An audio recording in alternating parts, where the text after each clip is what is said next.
আমাৰ গড়গাঁও মহাবিদ্যালয়ৰ NSS গোটৰ উদ্যোগত আমি প্ৰতি বছৰে এটা ব্লাড ডোনেশ্যন ড্ৰাইভ আমি অনুষ্ঠিত কৰোঁ। এইবাৰো কৰিছোঁ, যোৱাবাৰো কৰিছিলোঁ। আমাৰ এইবাৰ প্ৰায় ৭৫ জনৰো অধিক ব্লাড ডনৰে ব্লাড ডনেট কৰিব। আপোনালোকে সকলোৱে জানে যে ৰক্তদান এক মহান দান। ৰক্তদানে আমাৰ জীৱন দান কৰে আৰু 1 ইউনিট ব্লাডে আমাক কিমানজন ৰোগীক উপকৃত কৰিব পাৰে।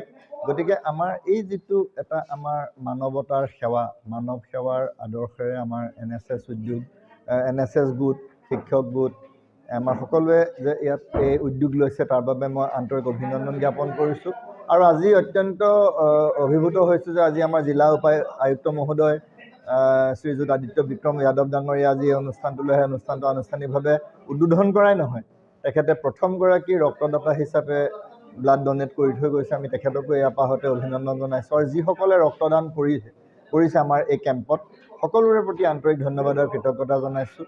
আৰু মই গোটেই উদ্যোগটো লৈছে গড়গাঁও মহাবিদ্যালয় NSS গোট, তাৰ লগতে আমাৰ শিৱসাগৰ অসামৰিক চিকিৎসালয় কৰ্তৃপক্ষ, অধীক্ষক মহোদয় আৰু আমাৰ শিৱসাগৰ ব্লাড বেংকৰ যিজন ইনচাৰ্জ ডক্টৰ দ্বিজেন কোচ ডাঙৰীয়া আৰু গোটেই যিসকল আমাৰ টেকনিকেল ষ্টাফ, মই সকলোৰে প্ৰতি আন্তৰিক ধন্যবাদ আৰু কৃতজ্ঞতা জনাইছোঁ।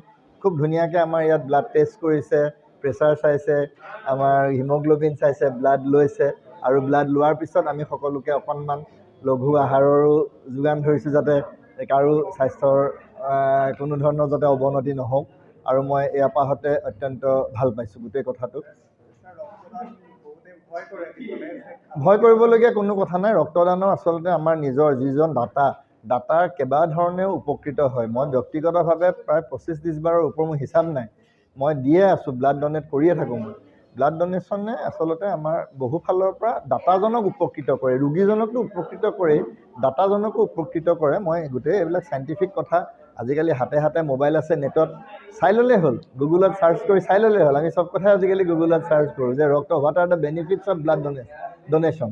সেইটো চাই ল'লে আমাৰ সকলোৱে বুজি পাব। কিছুমান আমাৰ মানসিক ব্লক এটা আছে, আমাৰ অলপ বন্ধ চিন্তা এটা আমি কৰোঁ যে ব্লাড ডনেট কৰিলে আমি দুৰ্বল হৈ যাম নেকি, কিবা নেকি। মই আমাৰ শিক্ষিত চামৰ মাজতো অলপ 2-এটা তেনেকুৱা দেখিছোঁ, কিন্তু এইটো ভয় কৰিবলগীয়া একো নাই।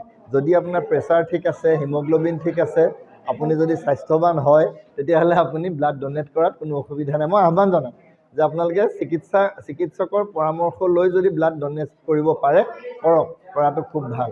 3 মাহত নকৰিলে অন্ততঃ 6 মাহত, বছৰত এবাৰ অন্ততঃ কৰক, আপোনাৰ নিজৰে ভাল হ'ব। গড়গাঁও মহাবিদ্যালয়ৰ ৰাষ্ট্ৰীয় সেৱা আঁচনিৰ উদ্যোগত, শিৱসাগৰ চিভিল হস্পিটেলৰ সহযোগত, শিক্ষক গোটৰ সহযোগত, গড়গাঁও মহাবিদ্যালয় ছাত্ৰ একতা সভাৰ সহযোগত আৰু ইকো ক্লাবৰ সহযোগত আমি বিগত বৰ্ষসমূহৰ দৰে এইবাৰো আয়োজন কৰা হৈছে এটা ব্লাড ডনেশ্যন কেম্প। আৰু এতিয়ালৈকে আমাৰ 80 জনৰ ওপৰত ৰেজিষ্ট্ৰেশ্যন কৰিছে, কিন্তু কিছুমানৰ হিমগ্ল'বিনৰ অলপ কম থকাৰ বাবে সকলোৱে ডনেট কৰিব পৰা নাই।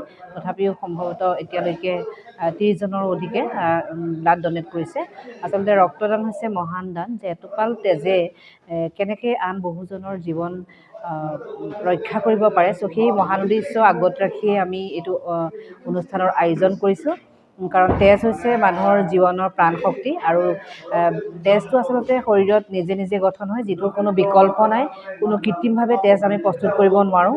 গতিকে এনে মহান কাৰ্যত, মানৱীয়তাৰ কাৰ্যত আমি যাতে আগবাঢ়ি যাব পাৰোঁ, আমাৰ ছাত্ৰ ছাত্ৰীসকল যাতে জড়িত হ'ব পাৰে, সেই উদ্দেশ্য আগত ৰাখি গড়গাঁও মহাবিদ্যালয়ৰ ৰাষ্ট্ৰীয় সেৱা আঁচনি এই ব্লাড ডনেশ্যন কেম্পটো আয়োজন কৰিছে।